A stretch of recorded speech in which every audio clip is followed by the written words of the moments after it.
exhibitions, we really try to have a client fall in love with something that already exists on the wall, and often the client will love that painting if they look a little bit more closely at it. I think that, I will answer your question. Oh, sure. I think when people come in, like some people just fall in love with the art, and then some people, we jokingly call them the over the sofa. I need something for over my bed. I need something for over the dining room. The over that. They're the over this. And we love those people too, because they buy the art, and then maybe they buy it for the over the mantle, and then they might buy other work by that artist or the other artist who we show for the rest of their home or the rest of their collection.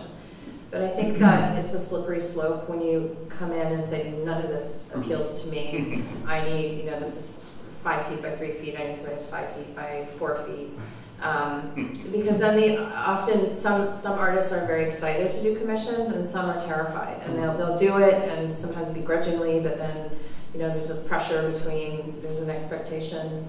I don't always recommend it. There's an expectation between the collector and the artist about how it's going to all turn out in the end, and I think it kind of stresses everybody out. And ultimately, when an artist has finished this painting, at least with the artists who we show, we edit.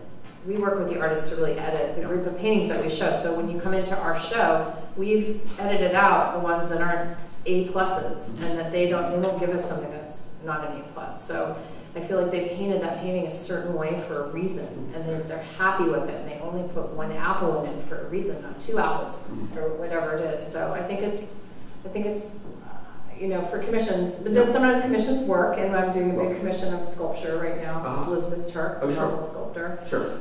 For these collectors, it's hand-carved marble, and there really isn't anything that suits what they envision, and it's turning out to be, so far, a very good experience. Right. So it's through me. I do all the dealing. I deal with the complaints on either end. I hand hold for the artist. I hand hold for the client. We do a lot of hand holding, but we're happy to do it. But ultimately, we want to make the client happy, but not give them a work of art that the artist wouldn't have otherwise have made.